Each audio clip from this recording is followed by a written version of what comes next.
Nov podcast prinaša tokrat nekoliko drugačno tematiko. Uršo Trebušak se marsikdo spominja še iz časov novinarstva, ko je sodelovala v oddaji Svet na Kanalu A, danes pa v prvi vrsti rada pomaga drugim ljudem. Na kakšen način boste izvedeli v nadaljevanju? Urša, živijo.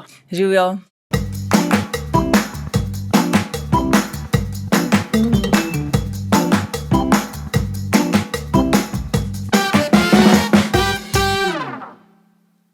Svet na Kanalu A je bila eno obdobje v tvojem življenju, ki je bilo verjetno zelo pestro, dinamično in tudi stresno. Ja, oboje. Skratka, jaz sem ves čas svojega življenja doživljala kot en velik privilegij. Zaradi tega, ker ta služba je toliko dinamična, toliko ljudi srečaš, hitro se dogaja, da v bistvu nikoli ni dolg čas. Ampak se nikoli ne ustavi. Zjutraj se začne ob 9, sem izvedela, kakšno temo bom delala, hitro se je bilo treba dogovoriti za vse sogovornike, ki so bili lahko kjerkoli v Sloveniji, to posnet nekako, prideti nazaj tam do 3-4, potem pa delati do 6. In v bistvu je bilo vsak dan od 9 do 6, ta stres je kar šel gor in potem prišel do neke take špice in dol, naslednji dan pa spet isto. In v bistvu se to ponavlja dan na dan, zato ker ob 6, ko se sicer oddaja konča, oziroma je bilo treba oddati prispevke, si imela praktično par ur do spanja in drug dan zjutraj spet. Ja. Pa si kdaj imela vmes recimo občutek, da je enostavno to preveč, v smislu, da si rekla, kako to sploh, saj to ni mogoče, da zjutraj se zbudim in je že panika ob 7 zjutraj, kaj bo pa danes? Ja, po nekaj letih tega sem jaz začela čutiti utrujenost od tega, pa občutek, se sploh ne bi ostala iz posle, sploh ne bi rada šla. Te občutke danes v bistvu prepoznam pri ljudeh, ki začnejo opisovati izgorelost in izčrpanost. Sama tega takrat nisem vedela. Služba je bila, treba je bilo delati, ampak ja, seveda, to se začne poznati. Ti lahko 5-6 let delaš vsak dan tako, našopaš in pade dol ves ta adrenalin in greš spat in spet zjutraj naprej.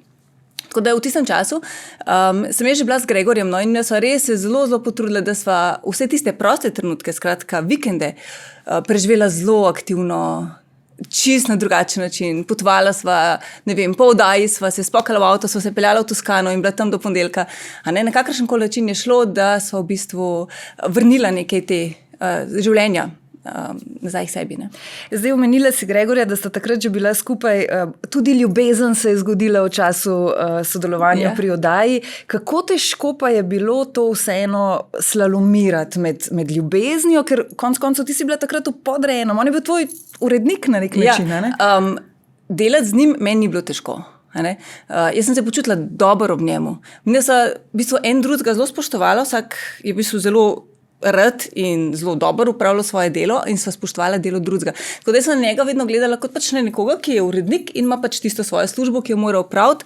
Moja služba je bila služba novinarke in se nisem čutila podrejena. To je prvo. Ob njem sem se počutila varno, lahko sem mu zaupala. To je bilo drugo. Tisto, kar je zame bil v resnici izziv v tej situaciji, ni bilo to, da sva midva partnerja zasebno pa da profesionalno sodelujeva, ampak sodelovanje s sodelavci.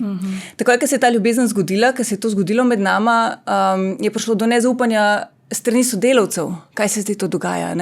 In jaz sem se zelo dolgo časa počutila, da moram res ves čas dokazovati, da sem pridna, da delam, da znam. In sploh ne vem, komu sem to dokazovala v resnici. Pa če je to imel kakšen efekt na koga. Ampak jaz sem se res trudila. Tako res gnala. Res gnala. Da bi vsi videli, da res delam, da zato, ker sem na svojem položaju zaradi svojega dela. Da je nekako kar pravilo, da potem hitro se v kolektivu začnejo zgodbice v smislu, ona je pa dobila to temo zato, ker, pa zdaj pa ona gre pa lahko prej domov zato, ker in tako naprej. Ampak verjetno je to zelo velikokrat tudi mečkano namišljeno in izmišljeno. Najbrž je bilo. Jaz se v bistvu s tem v takšni meri nisem hotela ukvarjati, da sem do določene mere kar se zaprla nekako v svoj svet. Nisem imela toliko dobrih, toliko pristnih stikov potem več sodelavci, zaradi tega, ker sploh se nisem hodila s tem ukvarjati. Jaz sem svoje delo rada imela in vedela sem, da ga dobro upravljam, da se res trudim maksimalno in to je bilo največ, kar sem lahko naredila. Je pa res, da sem ves čas to hotela dokazovati. Z Gregorjem sta tudi zasebno šla kar, bom rekla, čez razburkano morje glede določenih stvari. Ali so, bom rekla, ali je vajin odnos in vse to, kar se je znotraj vajnega odnosa dogajalo, govorim seveda o družini in tako naprej, a je tudi to pripomoglo, da si si potem šla čisto v drugo smer? Zdaj govoriš o tem, da smo imeli težave z zanositvijo. Res, mi smo nekako 4 leta čakala, kdaj se bo to zgodilo, se je pač izkazalo, da ne bo šlo vse po načrtu in sva potrebovala medicinsko pomoč pri tem. In po 3 postopkih so potem dobila hčerko in to je bilo pač najlepša stvar, ki se je zgodila v življenju. Zdaj, samo to čakanje, a bo, ne bo, pa kaj se zdaj z mojim telesom dogaja, pa vse te čustveni viharji, ki to spremljajo. V bistvu nisem imela nič opraviti s tem, kako sem jaz potem šla v to novo pot se ukvarjati s človeško psiho, pa s osebno rastjo in tako. Tisto, kar je pa je dejansko to rodilo v meni, je bilo pa rojstvo hčerke. Dejansko to, da zdaj jaz imam tega otroka, že ko sem bila še noseča. Ko sem jaz čutila, da je ona pač del mene, da jaz zdaj imam punčko, meni je bilo nemogoče si predstavljati svoje življenje tako kot do tiste točke. Da bom vstajala zjutraj in šla v službo in da do večera, do 6-7 tam in potem domov, ko sem pa končno dobila to priložnost, da imam otroka. Nemogoče, tako je bilo nezdružljivo. Nisem več videla te možnosti. In v bistvu, odgovor bi bil potem ne na tak način, kot bi si ljudje predstavljali, ampak njeno rojstvo oziroma zanositev je zame pomenilo končno dovolj velik nekak potisk ven iz novinarstva, da sem si upala stopiti ven. Ker kaj se meni dogajalo v novinarstvu? Jaz sem to rada delala, to, kar sem rekla, to je bil privilegij. Vsi, ki delajo na televiziji ali pa kjerkoli v medijih, sama veš. V veliki meri tega ne jemlješ kot službo, ker je tako zanimivo. Tako, in je v bistvu način življenja in hkrati veselje. Tako da to je ena stvar. Druga stvar, jaz sem bila dobro plačana, jaz sem bila zelo zadovoljna tam, hkrati sem pa ves čas čutila, da nisem čisto na pravem mestu. Da ne delam točno tistega, za kar bi pa res jaz hotela. V smislu nekega poslanstva. Poslanstva, Vedela sem, da sem lahko zelo dobra na tem področju, ampak jaz nisem imela tistega, da bom kar grizla, pa kar raziskvala. Nisem imela te ambicije, kot jo je mogoče kdo drug imel. In jaz sem to pri drugih videla, da imajo to močno željo. Jaz pa ne, ker je zame že bil znak, mogoče pa ne delaš tistega, ker si res na pravem mestu. Ampak težko je iti ven. Sej ljudje, s katerimi zdaj delam, zelo dostakrat so v tej situaciji. Pridejo k meni pa rečejo, imam službo, imam otroke, imam kredit, jaz pa vem, da bi tako rada delala nekaj drugega, čisto na drugem področju. Zdaj pa hodim sem in mi dušo pije in se izčrpavam, ampak ne morem iti. In jaz sem dobila tako veliko milost s tem, da sem dobila hčerko, zaradi tega, ker je bil to tako velik razlog zame, da sem lahko vse tiste dvome, kaj če ne bo mogla, kaj če me noben ne bo poslušal, kaj če mi ne bo uspel, lahko dala nekam na stran. Ker zame je bilo najbolj pomembno, da jaz bom imela čas, da bom z njo. In je bil ta cilj toliko močen, da je vse tisto ostalo pač odpadlo. In sem lahko naredila to. Ni bilo pomembno. In zato sem lahko šla v novo smer. In dejva povedati zdaj, kakšna je ta nova smer. Povedali sva samo, da rada pomagaš drugim ljudem na kakšen način. Zdaj se ukvarjam s hipnozo. In to je že ena stvar, ki ljudje rečejo, hipnozo, ki si pa to vprašala. No, ampak sigurno te je to že zanimalo prej, tudi v času novinarstva. Predvsem me je zanimala človeška psiha. Ker verjetno ne moreš kar takrat reči, ne grem se več novinarstva, kaj bi pa zdaj, zdaj grem pa v hipnozo. Ne, mene so vedno zanimale človeške zgodbe, vedno, ozadja ljudi, kot novinar vedno sprašuješ ljudi, skušaš razumeti, kaj se dogaja v bistvu z njimi, kaj se jim je zgodil. In ta stvar v osnovi je ostala zdaj ista. Zanimala me je vedno človeška psiha. Zanimalo me je vedno, kako lahko s svojim umom narediš, da bo tvoje življenje boljše, lepo in kako si ga lahko v bistvu tudi zelo omejiš. Jaz sem to skozi videla vsak dan na terenu. Nekateri ljudje so se lahko iz najbolj neverjetne teme pobrali in bili uspešni, so zacveteli in so bili navdih za druge, nekateri so bili večne žrtve. Pa ne samo v glavi, dejansko se jim je potem začelo dogajati to. In to je mene privlačilo, ta del. Potem sem pa pač po nekih naključjih našla Mariso Peer. Marisa Peer je pa britanska terapevtka, ki se ukvarja s hipnozo. Postavila je prav posebno metodo v hipnozi in je zelo velika inovatorka, kar se tega tiče. In je tudi najbolj priznana britanska terapevtka. Izjemna je. In ko sem jaz njo poslušala, sem si rekla, jaz hočem to delati, kar ona dela. In sploh nisem razmišljala, da ona se ukvarja s hipnozo. Mene sem zanimala, kaj ona počne in kako pomaga ljudem, ker jaz hočem tudi tako. In to je to. In potem pot do tega, da si lahko postala neke vrste terapeut, verjetno lahko tako rečemo, ni tako zelo lahka. Je verjetno to kar nekaj šolanja in raziskovanja. Predvsem se ves čas učiš. Tudi, ko končaš, ko enkrat zaključiš to, jaz nisem nikoli dejansko nehala se izobraževati. Sploh prve 2-3 leta, jaz mislim, da čisto vsakič, preden sem se srečala s stranko, sem se jaz dejansko, ker sem imela ves čas potem dostop do neke spletne učilnice, kjer pač Marisa Pir razlaga in ima te svoje primere, ko ona dela s svojimi klienti. Čisto vsakič sem si 1,5 ure študirala vsaj podobne primere, kako ona to reši, vsakokrat. Vsakokrat sem se tik preden sem šla delati, sama sebe spravila v stanje hipnoze in sebe dvignila do te točke, da sem zaupala, da jaz to obvladam, da to bo šlo, to bo res dobro za tega človeka. In v bistvu nikoli nisem nehala, no.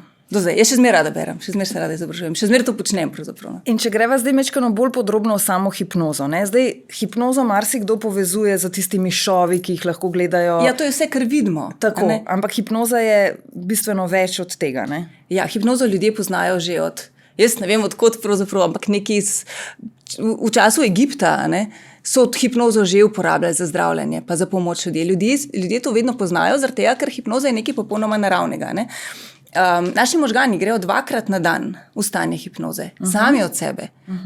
Prvič grejo zvečer, ko gremo spat, zdaj, ko se pogovarjava, so najni možgani v tako imenovanem beta stanju. Skratka, če bi nama to merili, bi bili taki hitri možganski valovi, rečemo jim pač beta valovi.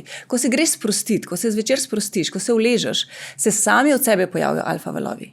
Tik preden zaspiš, se pojavijo teta valovi. To so taki zelo počasni valovi in ti teta valovi so imenovani tudi globoki trans, globoka hipnoza in to se zgodi vsak večer, preden zaspimo. Zato je tako ključno, kaj razmišljamo, kaj sami sebi govorimo tik preden gremo spat, zaradi tega, ker v tistem obdobju podzavestni aktiven.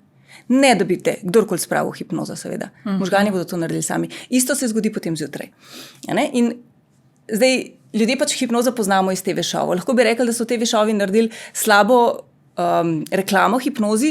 Zakaj? Zaradi tega, ker ljudje so dobili občutek, da je to nekaj, kjer bo nekdo šaril po moji glavi, nekdo bo z mano manipuliral, jaz bom tam kar padel dol in sploh ne bom vedel, kaj delam in nekdo bo pač naredil, da bom jaz plesal po odru kot, ne vem, piščanc okrog hidranta in bo delal kako zraven. Treba vedeti, to je šov, to je res šov. Ampak tisto, kar je pa mogoče vredno si zapomniti pri tem šovu, je, da tehnika, ki se uporabi, da nekdo gre v stanje hipnoze, je podobna ali pa enaka. In če lahko nekoga prepričaš, da bo na odru pred vsemi ostalimi sedelo, da se je zaljubil v hidrant, lahko seveda to isto stvar uporabiš, da človeka prepričaš, da je vreden. Se pravi, da lahko samozavesten, da lahko govori. Se pravi, niso zaigrani večinoma te prizori. Tako je.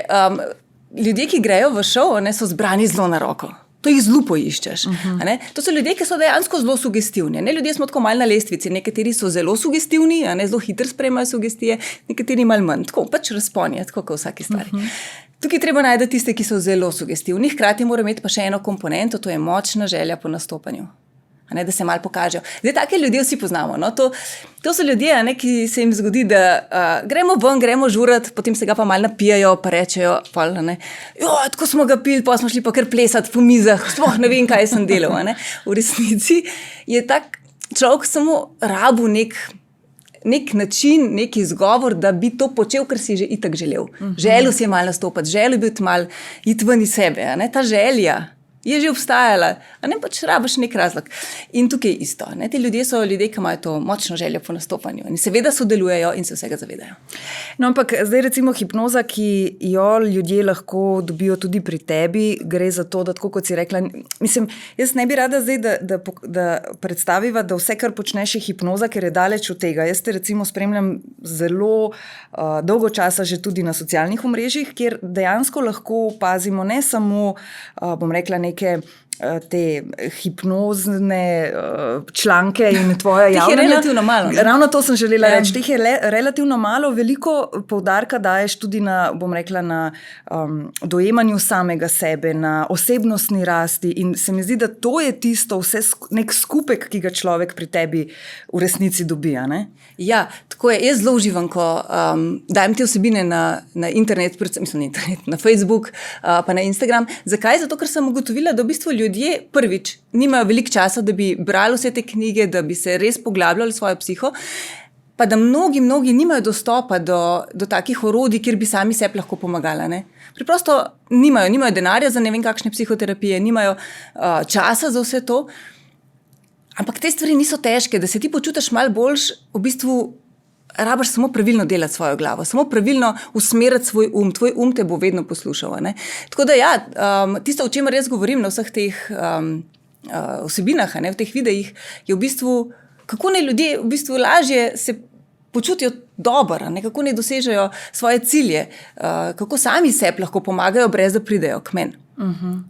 Ker si zagovornica tega, da je v bistvu vsaka naša misel na nek način že hipnoza, oziroma da mi lahko sporočamo, kaj želimo, da se bo zgodilo na nek način. Tako je.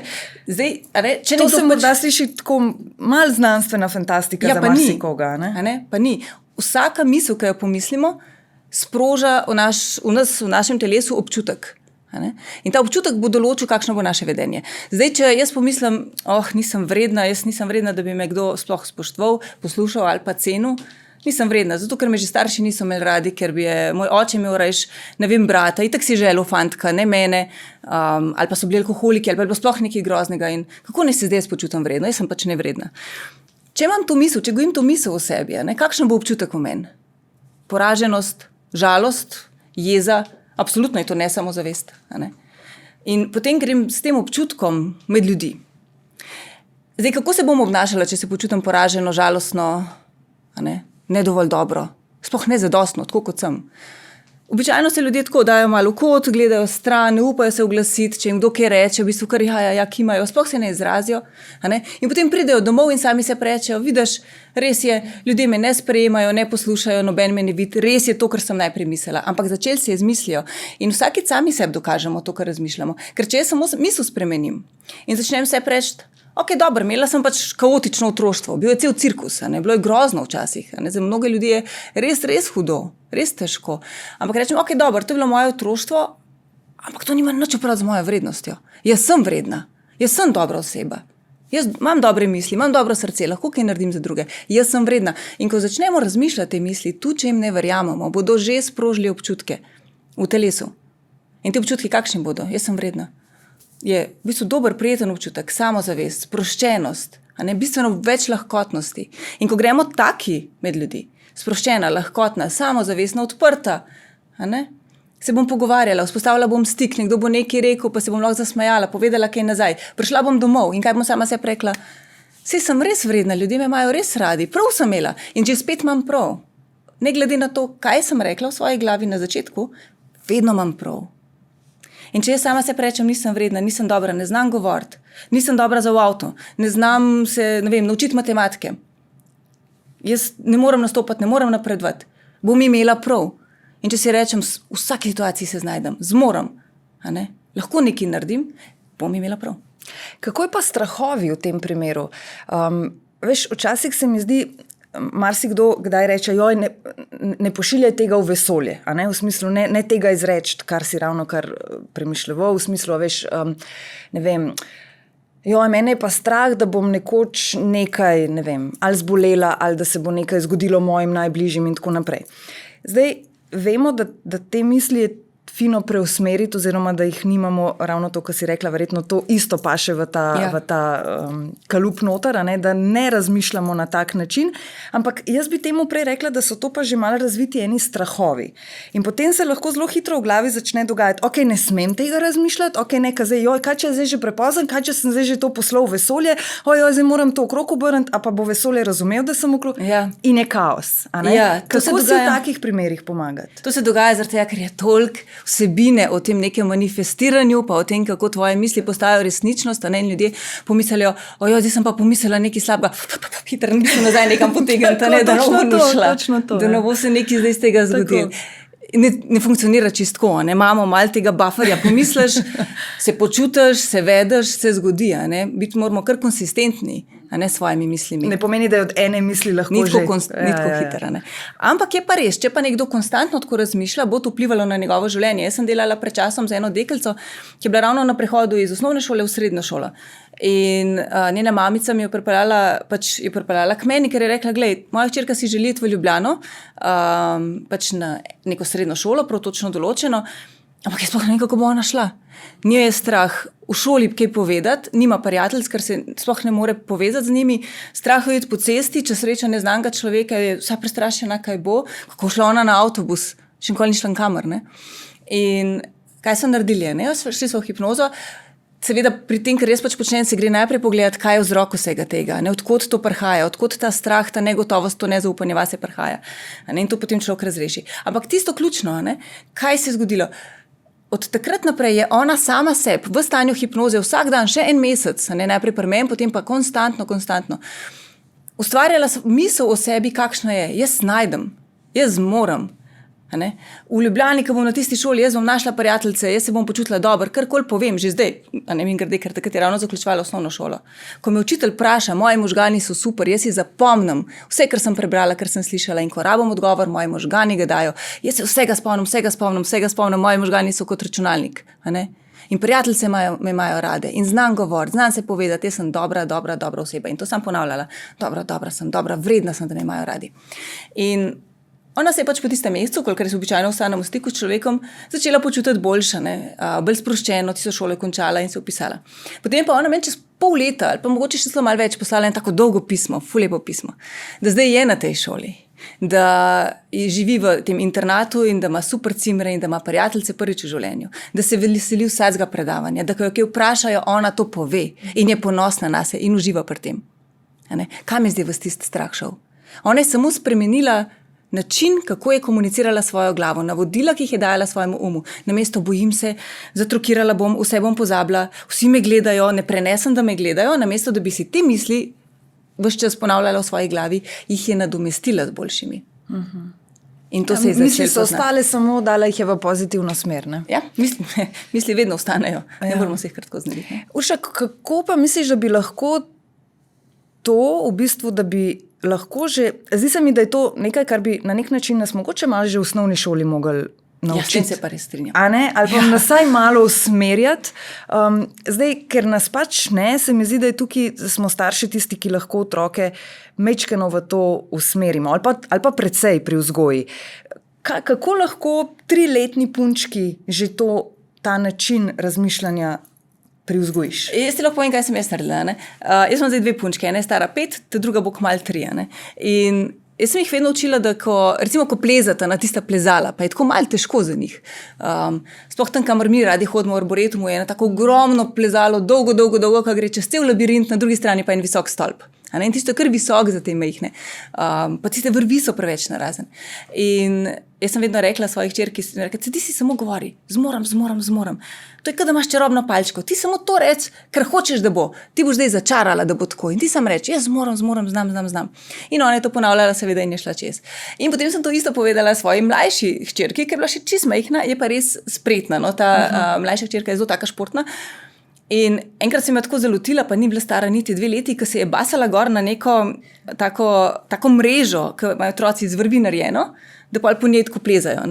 Ampak tista mreža je bila pač previsoka, da bi ona svoje noge celo gor dvignila. Ni mogla v bistvu gor priti. In jaz tam stojim in jo poslušam, kaj je ona govorila, zmojam. S tistim svojim glaskom in si ponavljala. In je zlezla gor. Aha, je. Ja, je.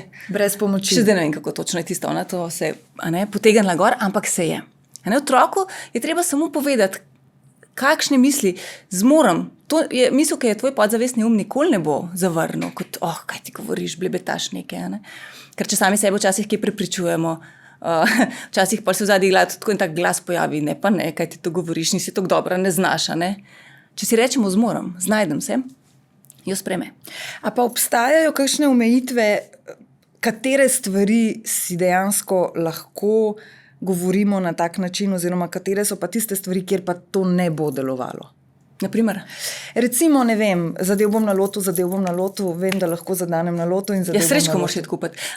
Tukaj je ena taka stvar, ki se je zgodila ravno zaradi tega, ker je toliko govora o tem manifestiranju in pozitivni energiji in kako usmerjaš svoje misli. Ja, to je vse dobro, to je vse super, ampak ljudje potem pozabijo na ta tretjo komponento. V bistvu so 3. Prva je, da res verjameš, da si vreden, da zaslužiš nek velik denar.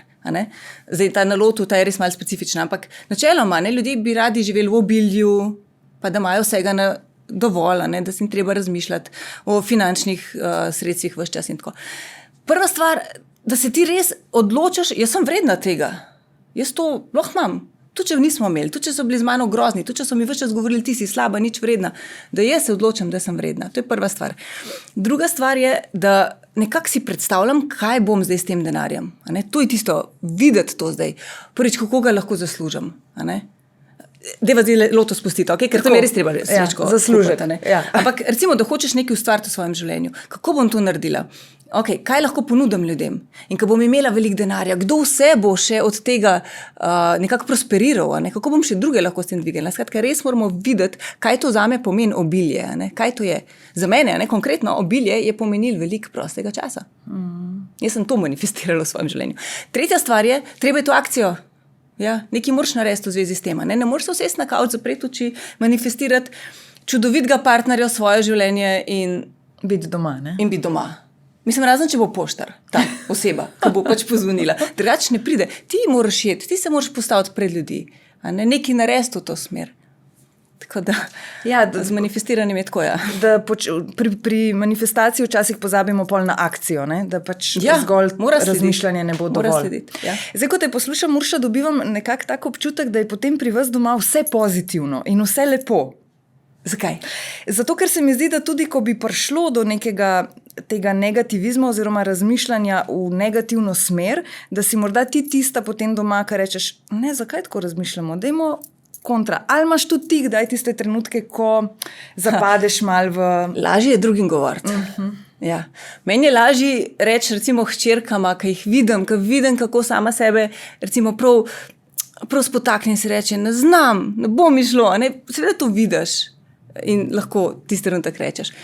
Ampak kako pa jaz sama čutim, skrb pa mi bo uspel. Se mi zdi pa ta skrb tako resnična, tako realna, da včasih tudi jaz rabim nekaj časa, da se zbašam iz tiste tesnobnosti ven. Tako kot čisto vsak drug. Ja? Kako si pomagaš takrat? Seveda. Z meditacijo? Ja. Zdaj, meditacija je tisto orodje, ki je meni pomagalo v tisti točki, ki sem jo prej omenila. Ko sem jaz začela čutiti, da malo pregorevam, da izgorevam, da jaz nimam več veselja do tega, kar delam, da ne grem tako žarom v službo. Je bila meditacija tista, ki je v bistvu v meni spremenila življenje popolnoma na boljše in ga ohranila tako. In ne samo to, moje življenje se je potem tudi nekako čist naravno, tako res naravno preusmerilo tako, da mi zdaj teče točno tako, kot sem je želela, da bi mi. Da imam veliko časa, da jaz določam svoj urnik, da imam toliko časa za svojimi hčerkami, da sploh vrtca ne rabimo, da so v vrtcu samo zato, da sta med otroci, ne zato, ker bi rabila varstvo. Skratka, meditacija po mojem mnenju za mene je bila tista, ki je zame naredila to. Pa je to, in še vedno naredi. Pa je to meditacija, ki si jo recimo privoščiš vsak dan, ne vem, pred spanjem, vsako jutro? Vsako jutro. Aha, vsako jutro. Vsako jutro, ne bi 2krat na dan. Tisto spopoldansko je zame mečkam težje, zaradi tega, ker si treba čas najdeti, ampak se včasih uspem potruditi, ustvariti ta čas zase. Včasih pač ne gre. Pa je to potem pred spanjem nekaj minut, ampak zjutraj pa vedno. To pomeni, da ostaneš pred vsemi? Ja. In nameniš ta čas potem sebi. Ja. Koliko časa pa trajajo recimo te tvoje meditacije jutranje? Od 15 do 20 minut. Aha. V času, ko sta bile punčke majhne, je bilo to časih tudi čist malo. Zaradi tega, ker sploh recimo, ko dojiš ali pa ko je še dojenček, pač nikoli ne veš, da se bo zbudil, pa zajokal, pa te zmotil, koliko imaš teh minut. Včasih je bilo 5 minut, včasih je bilo 10. Ampak jaz sem vedela, da je vsaka minuta, ki jo investiram nazaj vase, vredna. Zakaj? Zaradi tega, ker potem sem bila jaz mirna. Jaz sem sebe napolnila in ko je hčerka jokala, jaz sem bila lahko čist mirna, čist nežna, sočutna do nje, zaradi tega, ker sem bila sama umirjena in sproščena in zadovoljna. In ni bilo te nervoze verjetno v tebi? Ni bilo nervoze, ja. Zdaj, glede na to, da Gregor še vedno nadaljuje z precej stresnim načinom življenja oziroma službe, kot take. Ta beseda stresni ni čistočna. Aha. Ja. Delo je zahtevno, ja? Ja. On še vedno tam dela. Ja. Ampak za njega ni stresno. Aha.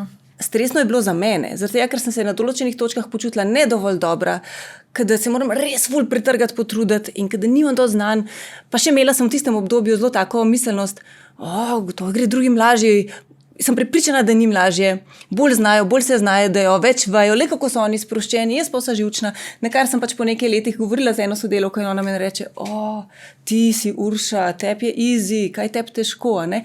Drugi so mene gledali tako, kot sem jaz gledala njih. Ja? Stresno je zame pomenil občutek, kot da ne zmorem čist zares, kot da me pritisk malo ubija. Za Gregorja skoraj garantiram, vse so dnevi, ko je stresa, ko je hudo. Ampak on nima tega občutka, da mu je pritisk pretežek, kar pomeni, da ni stres. Zelo znana je ta formula, kaj stres je. Stres je v osnovi pritisk, ki ga vsi čutimo. Pritisk v službi, zahteve, krediti, vzgoja, karkoli. Pritiski, ki so deljeni v bistvu z mojo sposobnostjo, da se odzivam, z mojo močjo. A sem odporna. In tisto, kar ostane, je stres. Če nisem odporna, bo vsak majhen pritisk lahko zame že stres. Nekdo mi nekaj reče, se že podrem, če nisem odporna. Če sem pa jaz odporna, močna, čustveno trdna, se pa lahko ne vem, kaj dogaja, vse gre narobe, ne vem, si sredi snemanja, vse se podira, noben ni prišel na ta prav način in ostaneš popolnoma mirna. To je ta razlika. To je ta razlika, je zate stres ali ni stres. Razlika je v tem, koliko si ti močna ali pa čustveno odporna, trdna v sebi. Zato pravim, da Gregor, po mojem mnenju, večino časa ni v stresu. Ja? Čut pa pritisk, seveda. Ja, ampak ga še lahko... Ampak pritisk je zdrav. Pritisk moramo imeti, pritisk je del našega življenja. Mislim, zdrav. Pač je. Hočemo, nočemo je tukaj. To je človeško stanje. Tako je. Ja. A pa se kdaj zateče Gregor potem k tebi po nasvet, pomoč, v smislu s hipnozo? Sta že kdaj obdelovala kakšne stvari? Ne. Ne. Mi smo nikoli nismo mešala prav službe pa privat življenja. Pa tudi terapirati partnerja bi bilo nekam čudno, po mojem. Bi bilo, ne? Ja, mislim, da ne. Kaj pa recimo, ko imaš nekoga, ki gre skupaj s tabo v stanje hipnoze? Ne? Prej si recimo omenila, da se tako vedno začne zato, da se razišče, kaj sploh je vzrok za to, da se nekdo tako počuti. Ja. In potem recimo, ko to ugodiš, sama sem že bila pod hipnozo, zato lahko zdaj to sprašujem, ker recimo, smo šli nazaj, smo ugotovili, kaj je razlog temu, da se jaz danes v eni situaciji počutim tako, ne? Ampak spet to je začetek. Zdaj manjka tukaj še akcija, da se te občutke, tako kot si prej rekla, da se z njimi pomiriš, bilo je tako, ampak to nima veze danes z mano. To je tisto, kar je inovativno pri tem, kar je Marisa Peer naredila. Ker je razlika te RTT hipnoze od mogoče česa drugega, kar se tudi uporablja.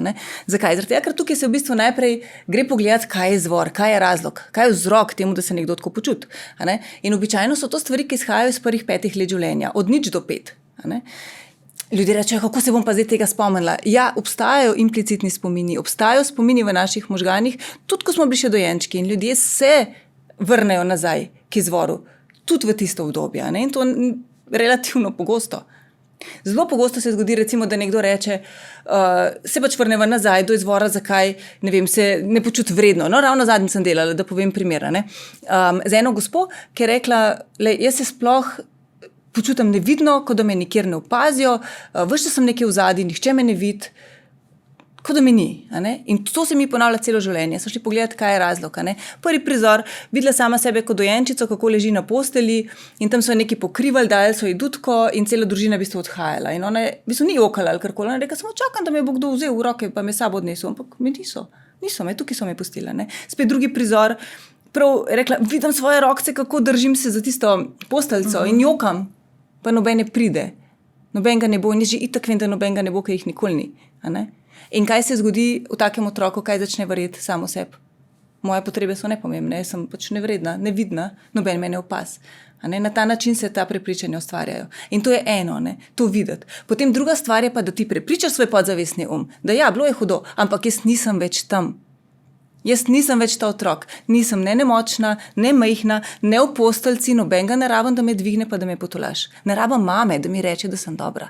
Jaz sploh ne rabim več mame, da me pohvali. Mal mi je vse pravzaprav za to. Ti moraš svoj podzavestni prepričati in ločiti od tega, kar si preživljal takrat. Vzeti svojo moč nazaj v svoje roke, odgovornost zase. In to je en del, ki se zgodi. Med to RTT hipnozo je prav to, da ti dobesedno rečeš, hvala mama, ampak res, nisi več ti odgovorna za to, kako se jaz počutim. Ti nisi odgovorna za mojo samozavest. Jaz sem odgovorna za to, v mojih rokah je in jaz bom za to naredila. s tem dobesedno prekineš in potem v bistvu naučiš svoj kako pa hočeš biti in ta del je res ključen. Zakaj? Zaradi tega, ker ljudje vse čas razmišljamo o tem, česa ne znam, česa ne zmorem, kako hudo mi je, celo življenje so me spregledali, zmer sem bila ti srednji otrok, noben me ni opazil, kako naj se zdaj postavim zase, če me nikoli niso videli. Moj oče si zmer želel fantka, mene ni maral. Ne morem ti povedati, koliko pogosto to je. Ravno to sem te želela vprašati, kaj je najbolj pogosto, recimo, kar poslušaš, verjetno to, nisem dovolj vreden, nisem dovolj dober. Koliko pogosto pa slišiš tudi pri ženskah pridna punčka v otroštvu? Ta se mi zdi, da tako med znankami, ki se pogovarjamo, da je ta kar pogost. Predvsem se zgodi to, da otrok na neki točki ugotovi, mogoče me ne opazijo, mama nima časa zame, ne igra se z mano, ne objame me, nikoli me ne objame, ampak če bom pa pridna, pa me bodo pa radi imeli. Tukaj človek, ko gre v hipnozo, dejansko doživlja ta čas tako, kot ga je takrat lahko začuti, kako se je takrat počutil in zakaj je tako pomislil. In to je tisti dar hipnoze, zato ker ti lahko prav začutiš to in začutiš, če bom pa pridna, če bom pa vse naredila prav, pa me bodo pa videli, če bom pa vse naredila perfektno, pa me bodo opazili. Ker ta perfekcionizem se potem vleče tudi naprej. V smislu, veliko žensk danes se mi zdi, da izgori tudi zaradi tega, ker moram biti perfektna v službi, moram biti perfektna mama, moram biti perfektna gospodinja, žena in potem nekje... Ampak v zadju je pa ves čas občutek, taka moram biti zato, ker v resnici nisem dovolj. Ker taka, kot sem, nisem dovolj. Moram prepričati druge, da sem v redu. Vse to delam zaradi tega, da bom drugim všeč, ne jim bom všeč. To dobesedno tekamo za ljudmi in jih prosimo, daj reč mi, da sem v redu, daj me pohval. Kar takole hodimo za ljudmi, daj prosim, naredimo vse, pretrgamo se, sam dajte mi reči, da sem. Zakaj? Zaradi tega, ker tega nismo slišali, ker smo bili majhni in nismo prekinali s tem in še vedno v bistvu imamo to neizpolnjeno potrebo v sebi. Perfekcionizem je huda past. Zato verjetno nujno navodilo vsem staršem, dajte otrokom večkrat na dan povedati, da so dobri, in jih objeti in jim dati to toplino. Kljub kaosu in tempu, ki ga imamo vsi. Ja. Se ti zdi, da je tega premalo? Težko rečem, kako je zdaj. Zaradi tega, ker pač tega ne vidim dovolj. Skratka, res ne vem, kako je zdaj. Mislim, da so starši zdaj bistveno bolj informirani, kot so naši starši bili. Ker če zdaj pogledamo nazaj, moji starši, tvoji starši, ker so približno ista generacija, so delali najboljš, kar so lahko, najboljš, kar so znali, z veliko ljubezni, ampak niso imeli vseh informacij, niso vedeli, kaj določene stvari pomenijo ali pa kaj naredijo otroku. Niso vedeli. Mi pa veliko vemo. Tako da zdaj jaz mislim, da ljudje se zdaj že zelo tega zavedajo in zelo spreminjajo. Včasih pa tega vedenja ni bilo. Ne moram ti povedati, kako pogosto je, da reče nekdo, gre v hipnozo in reče, toliko sem žalostna, moja mama me nikoli ne objame, nikoli mi ne reče, rada te imam, nikoli nima časa zame. In potem, kaj to zdaj pomeni za tega otroka?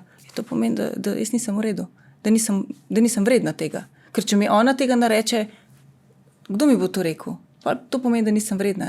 Še huje, kadar gre za zlorabe, kadar gre za recimo fizično nasilje ali pa verbalno nasilje, ali pa pač dom, ki je bil v kaosu, v resnici, ker sta starša imela svojo dramo. Kaj se takrat zgodi?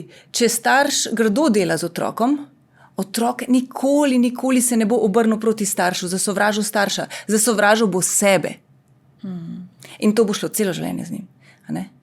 Zato, v bistvu, kaj narediti? Nekako ustvariti mir pa prijetno vzdušje v domu je nekako ključno. Da je prijetno, da je sproščeno, da je otrok lahko tak, kot je, pa da mu res povemo, da je dober, da mu damo vedeti dober si. Tudi če narediš narobe, tudi če si zdaj zamočil, tudi če si naredil res slabo, čeprav sem ti že 100-krat rekla, da naredi drugače, ampak še zmer si dober. Dober si, tak si, Zdaj, prej si omenila, da ne potrebujemo več potem recimo mame, ki bi nas pohvalila. Všeč mi je bilo, kako si rekla, praktično mi je tudi malo vseeno, kaj si misli. Verjetno, ko si sama šla čez vse te procese in ko si se učila in se še vedno učiš in izobražuješ, predvidevam, da se je tudi odnos s tvojo mamo recimo spremenil ali pa da je zdaj drugačen, kot je bil recimo prej. Jaz mislim, da se je v mojem konkretnem primeru začel spreminjati že prej. Že predtem. Zaradi tega, ker jaz sem že predtem sama prišla do tega, da jaz res ne rabim, da mi starša poveste, da sem v redu. Si pa prej hrepenela potem? Ja, kot otrok. Tako kot vsak. Vsak otrok hrepeni potem. Moja situacija je bila še tako taka, da jaz sem na neki točki v življenju, ker sem bila majhna, doživljala, bila sem srednji otrok, mislim srednji. Imam starejšo sestro, brata, ki je moj dvojček, ampak je mlajši in jaz sem sama sebe in ne vem, pač z okoliščinami nekako prepričala, da imajo sestro rajš, pa brata rajš, jaz sem pa nekje vmes in zdaj noben me ne opasi in nikamor ne spadam. Zame je bilo to hudo boleče takrat. Ampak mislim, da sem pa že nekje tam pri enih 20, 25 let, nekje tam sem bila stara, ki sem ugotovila, tole sem se čist naflancarila v svoji glavi. In ne samo, da sem jaz to ustvarila v svoji glavi, kot otrok seveda, ko sem enkrat kot otrok začela to verjeti, sem začela tudi najti dokaze za to. Vsaka stvar, ki se je starša rekla, naredila, sem jaz pač sama sebi dokazala, res je tako. A pa si se kdaj recimo starši o tem pogovarjala, sta ona dva kdaj opazila, da se ti tako počutiš? Ker se mi zdi, da morda da ne vidimo pri otrocih vedno teh signalov. Da se nekdo tako počuti. Ne. Pogovarjali smo se enkrat tako nekaj, ampak neč tako zelo strašno globoko in lahko rečem, da mislim, da sploh ne, da bi se zavedala, kako se jaz počutim, ker sem jaz to res ustvarjala v svoji lastni glavi, v svojem svetu. Pa res, če bi zdaj recimo s tem svojim umom gledala nazaj, bi rekla, tole sem si res ustvarila. Čisto sama. In zelo dobro ustvarila, da si se prepričala. In to vsi počnemo. Ko enkrat ustvarimo prepričanje, bo naš vedno deloval na tak način, da bomo imeli prav. Dobesedno nam prikroji resnico. Realnost nam bo prikrojil, zato da bomo lahko obdržali svoje prepričanje. Kaj se pa dogaja v politiki? Če si pač prepričan in si recimo skrajno na desni ali pa skrajno na levi, dejstvo pa, kakšna situacija dobesedno, si sposoben spregledati. Kot da imaš en tak slepo pego. Za določene resnice, za določene dejstva, ker se ne skladajo s tvojim prepričanjem. Še bolj je to vidno v naši psihi. Če jaz vse nekaj verjamem, vse, kar mi dokazuje nasprotno, sploh nekako ne pride v zavest. Sploh ne spustim zraven. Ampak kako pa, recimo, zdaj tvoj primer, rekla si pri 20, 25. Kaj pa je potem lahko kliker oziroma, veš ti, da rečeš, trenutek, ko ugotoviš, da je nekaj res, oziroma da si nekaj ustvaril sam. Recimo v tvojemu primeru, kaj se je zgodilo, ali pa kako si ti lahko zaznala in sprejela, to sem si jaz dejansko ustvarila, ali pa da je res. Ne vem, odrasla sem. Pač odrasla sem, odselila sem se, lahko sem malo z razdaljo pogledala nazaj. Videla svoja starša kot dva človeka, ki sta res nam dala vse, kar sta lahko. Ljubezen, podporo, spodbudo.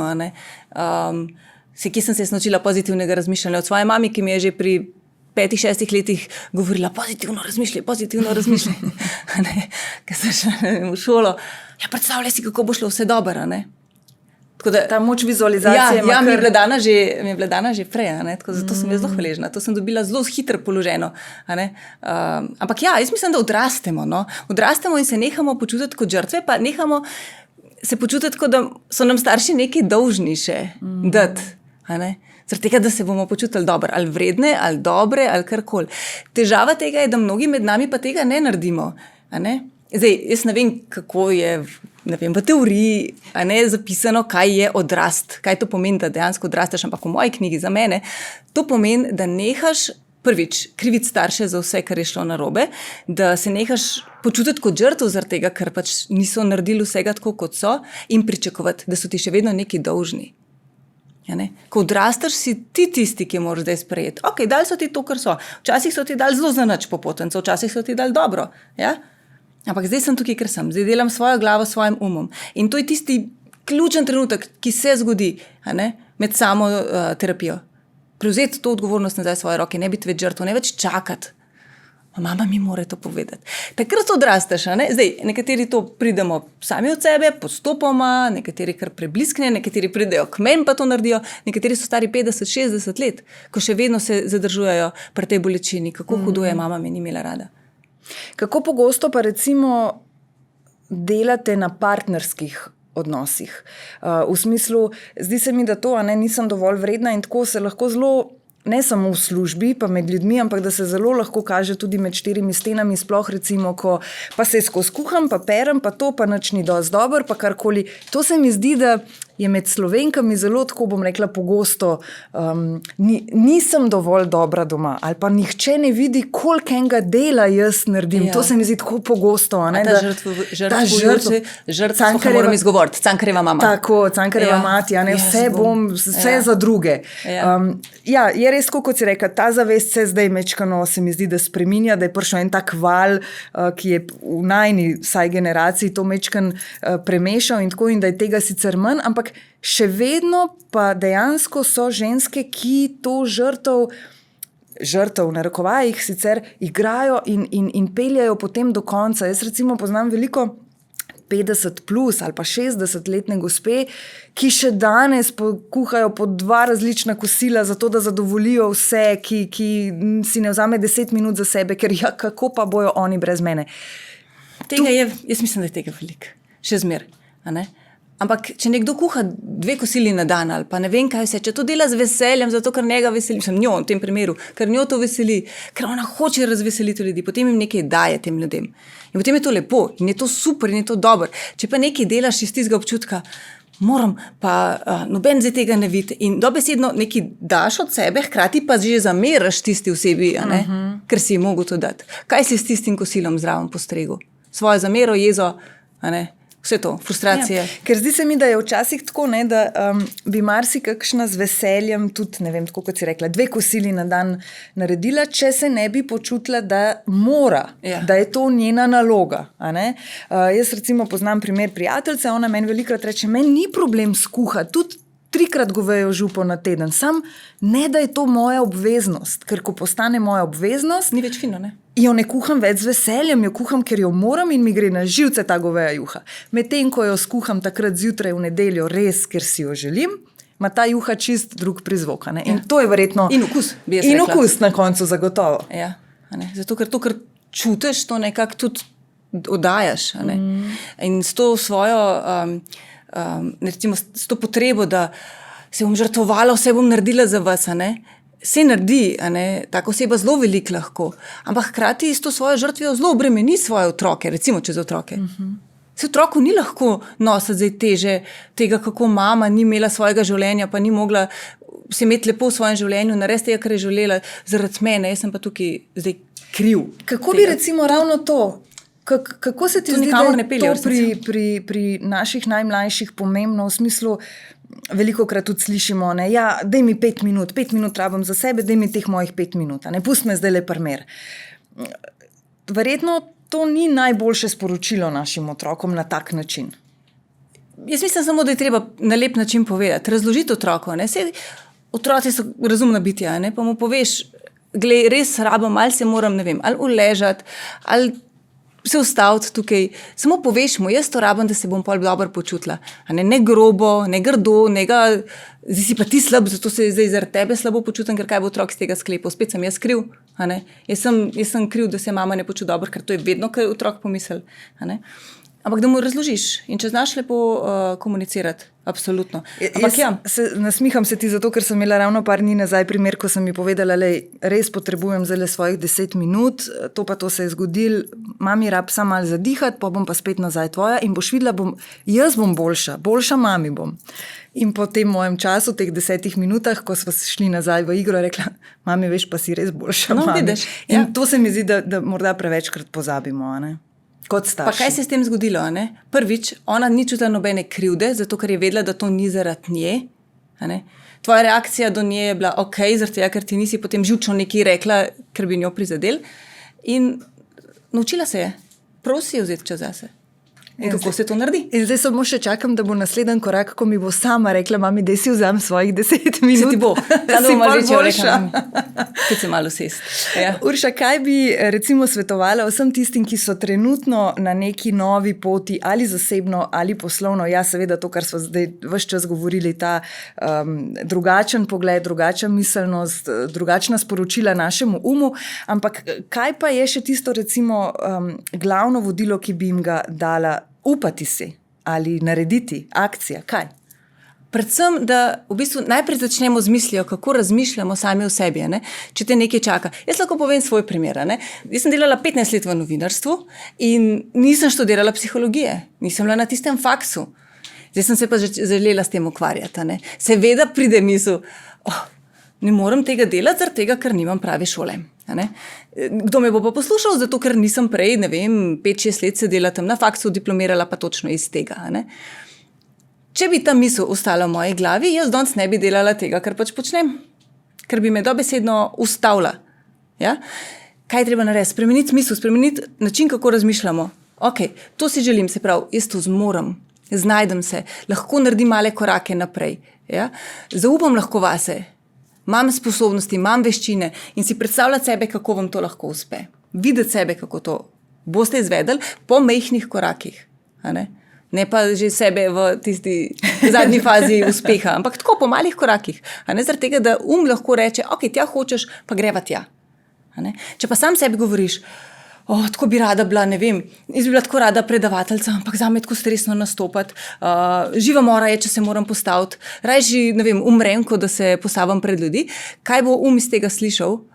Rajši umreš, strah te, da boš umrla, ne, to ni zate in te proba prav zaščititi pred tem in ti da tremo, odlašanje, prokrastinacijo, vse sorte, samo da ne bo šel tja.